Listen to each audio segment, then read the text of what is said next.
Welcome to my YouTube channel. So here today we are going to be doing what we call energy. So under energy we'll solve two types of problems. For this type where there is friction and where friction is negligible. So what are we supposed to know? So we know that energy is the ability to do work. So that means to say if energy is the ability to do work, we need to also now understand what we call mechanical energy, which is simplified as ME. So we have the mechanical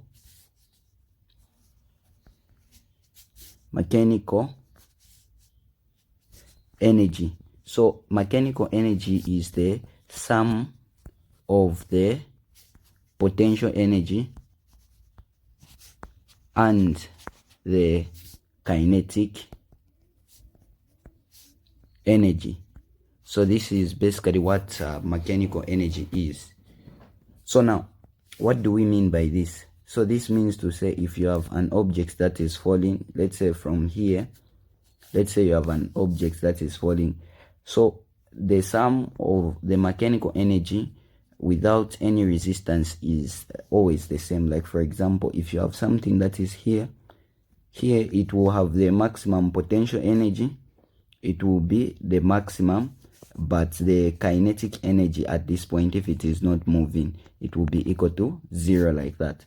Then down here the kinetic energy will be at its maximum, but the potential energy at the bottom here, it will be equal to 0. So if that's the case, then the middle point, the potential energy is equal to the kinetic energy. So all this to say, let's say for example, if the potential energy here is 100 joules, the kinetic energy is 0, so it will be 0 plus 100 joules, it will be equal to 100 joules.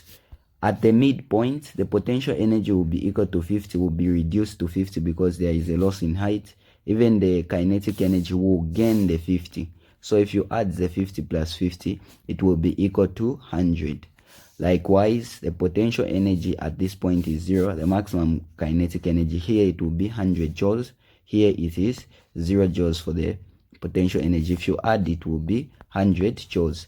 So the sum of the potential energy and the kinetic energy. So the mechanical energy, if there is no other force, non-conservative force is being applied, then it is always conserved like that. So we are going to use this knowledge. So this is not different from something that looks like this.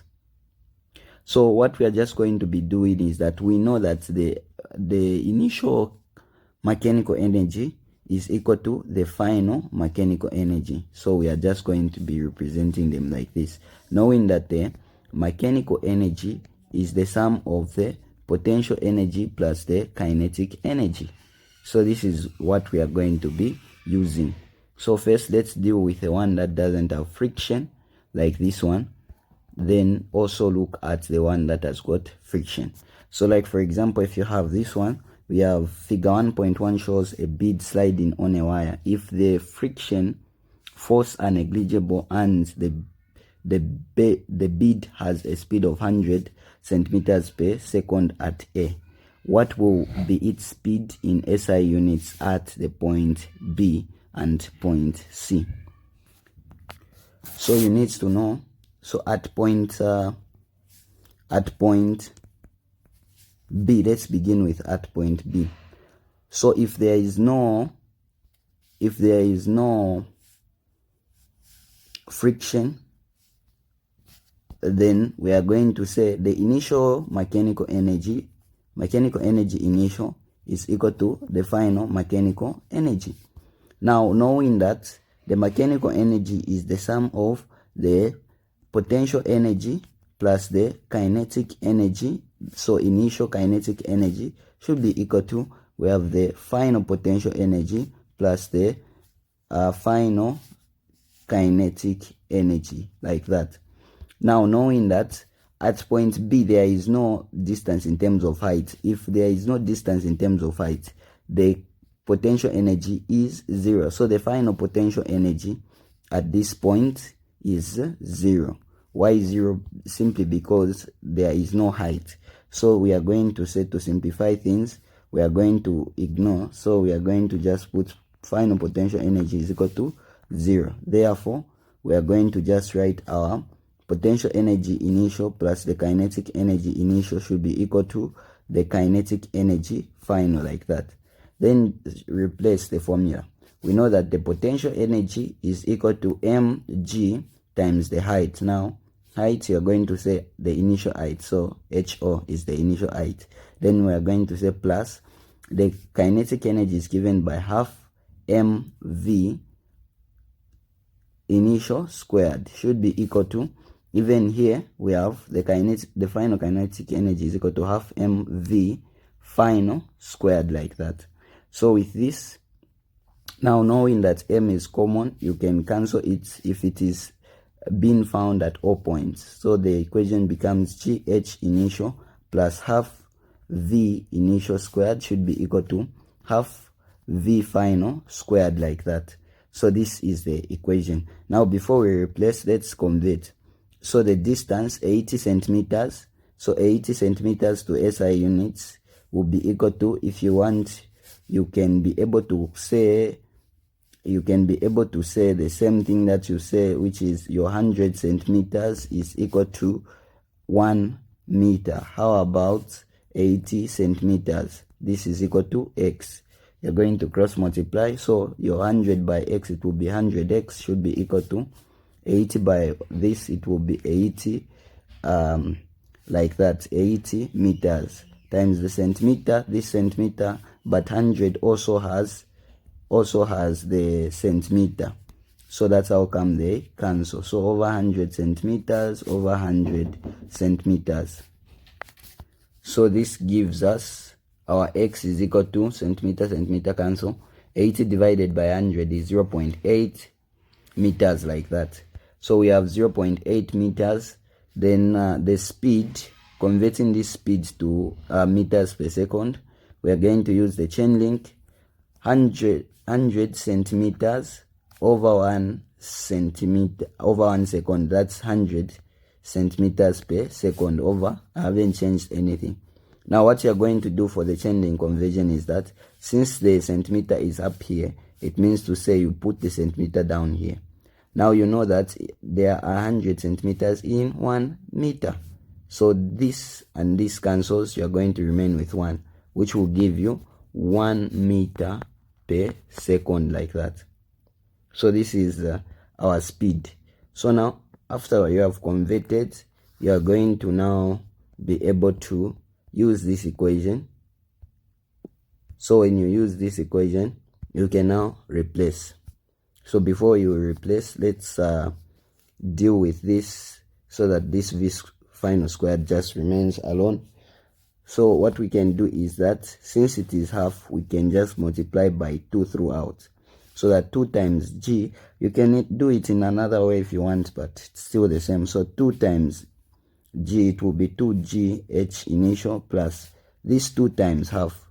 So half times 2, you will find that the 2 and 2 will cancel. So we have our v initial squared should be equal to half times this half. It will just be v final squared.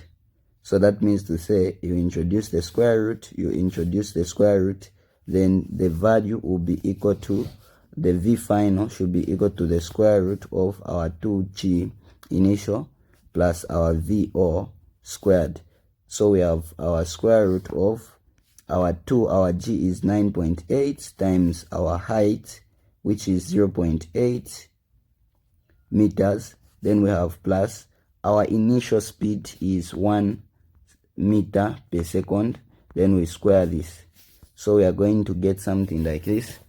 So our 2 times 9.8 times 0.8, this gives us a value of our root of 15.68 plus 1, which will give us the root of 16.68.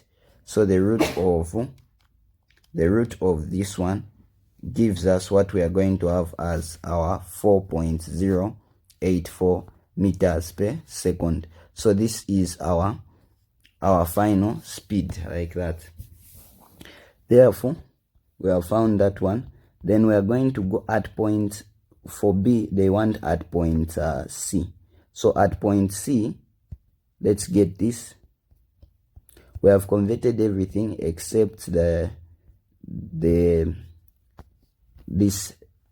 So here it has got some height. So we are going to say the height 50 centimeters using the Shandling conversion. If you want, you can do that, what we did.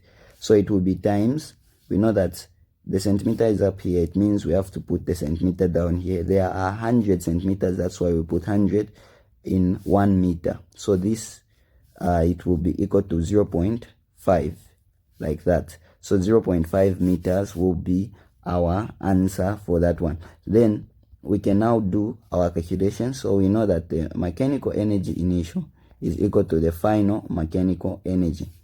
So knowing that this will be our potential energy initial plus our potential energy final should be equal to, we have our mechanical energy.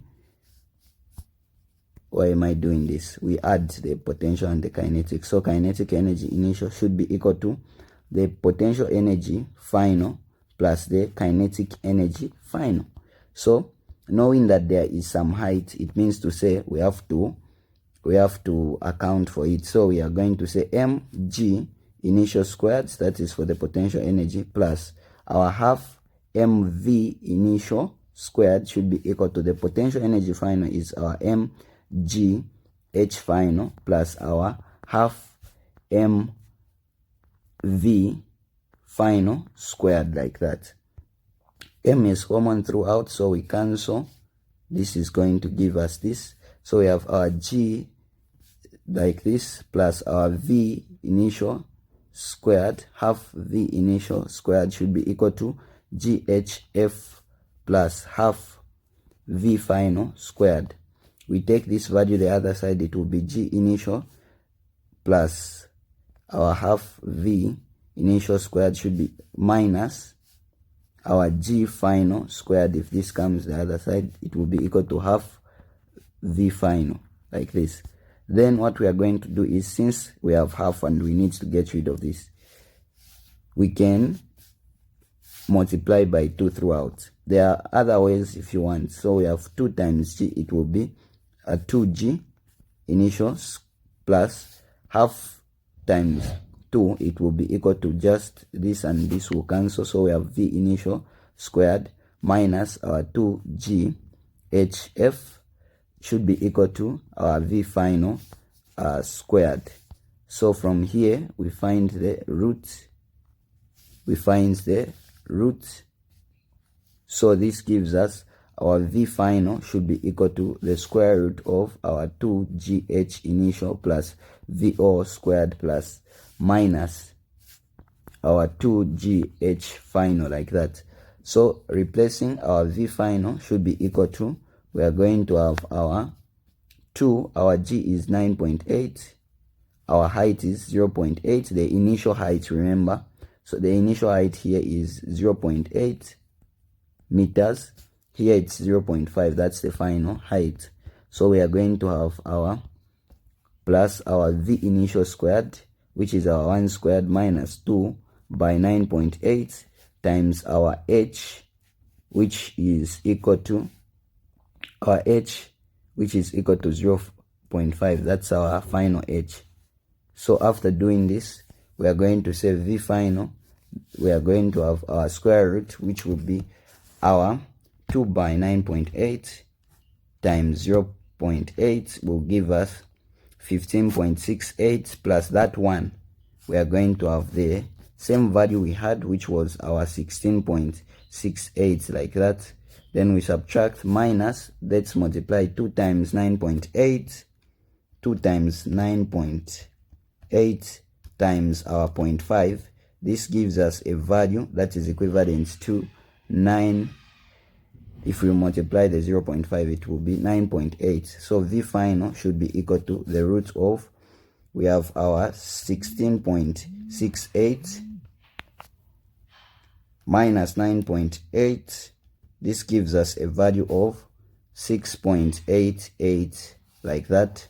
So our V final should be equal to the square root of this value, we are going to have our 2.623 meters per second. So this is how we deal with that one if there is no friction. But what if we have friction? What are we going to do? So let's deal with this question. So we are going to have something like this. So we are told a roller coaster car of mass 400 kg starts from rest at point A and passes the point B with a speed of 3 meters per second. If the distance from A to B along the track is 20 meters, how large is the average force retarding the motion of the car? So automatically what we are going to have is that A to B is 20. How large is the frictional force? If the frictional force is there, we are going to look at if there is a force. So the formula we are going to use for this one is different. We are going to say the work input plus the any non-conservative force. So a conservative force is a force in which you have to consider where it passed. So it passed 20 meters, but let's say potential energy or other energies, it's not a non-conservative because you're just looking at the initial height. Let's say if the height is here and the final height is there, you don't care where it passed. You're just interested in where did it begin and where is it ending. Even if it went like that, then came here, you're just interested in the initial and the final. But for a non-conservative force, you're interested, so the friction, you will be interested in where it passed. So it moved from here to here, it's 20 meters. So if there is the non-conservative force, then this should be equal to the change in the potential energy plus the change in the kinetic energy. So this is the formula. So if there is any work input, like by a force, but in this case it is just sliding down, a car of mass starts from rest at point A and passes the point B with a speed of 3 meters per second. If the distance from A to B along the track is 20 meters, how large is the average friction force retarding the motion of the car? So we are going to use this. Now, knowing that this is the frictional force, so the work input in this case is 0 because it's not there. So plus the work done by the non-conservative force is equal to the change in the potential energy, means you're just subtracting the potential energy final minus the potential energy initial. That's how we find the change. Plus the change in the kinetic energy is kinetic energy final minus the kinetic energy initial, like that. So this is the work done by the non-conservative force, potential energy final minus the potential energy initial plus the kinetic energy final minus the kinetic energy initial. So let's deal with certain things. It started at rest according to what we are told. It means to say the kinetic energy at that point is 0.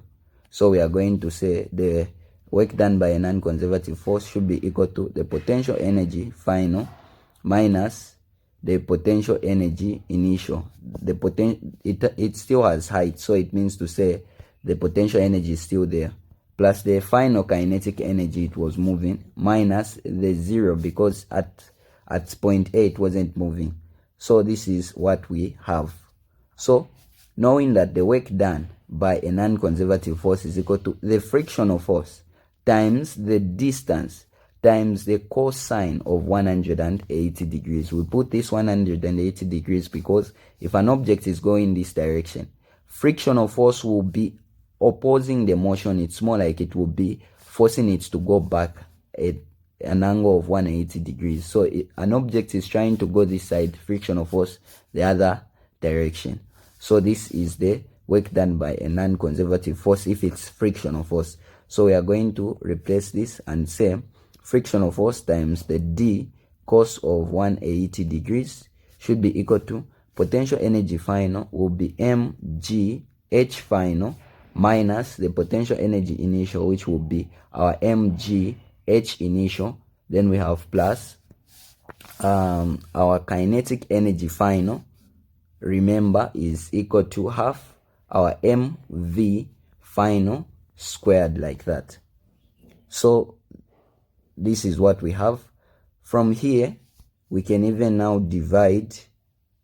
Okay, so the cos of 180 is equal to -1, so we can just we can just divide the d cos of 180 degrees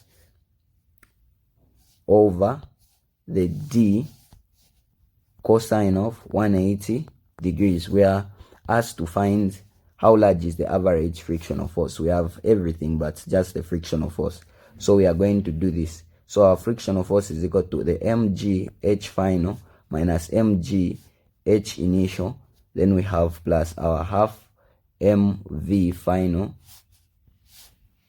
squared over our d cos of 180. Cos of 180 is -1, so we are going to have our negative d like that. So the frictional force is equal to, what is our mass?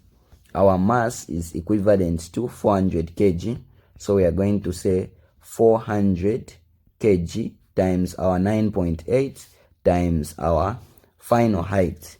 Final height, which is from here up to here, we are told that it is 3 meters. So since it is 3 meters, we can say our 3 meters minus our mass, which is 400 kg, times our 9.8 times what is our initial height. Our initial height is 8 meters, so we are going to put our 8 meters like that. Then we have plus our half. What is our mass? Our mass is equivalent to 400. Our final velocity is 3 meters per second. Then we square this over the d is 20, but there is a negative in front, so we have -20 like that. So our frictional force is equal to, so we have 400 times 9.8 times our 3. This gives us 11,760 minus we have 400 times 9.8 times 8. This gives us a 31,360. Then we have plus, when we multiply our half, which is 0.5, times 400 times 3 squared, which is 9, this gives us 1,800 like that. Then we divide all of this by -20. So doing the calculation, we are going to have our 11,760 minus our 31,360 plus our 1,800. This gives us a value of -17,800 over -20. So negative cancels. The frictional force is equal to, so we divide the 20, we are going to get 890 newtons as our frictional force. So that is how we deal with those problems, in case they are giving you any of these two. Thank you very much for watching. Hope you would like, subscribe and share for more. See you in the next tutorial.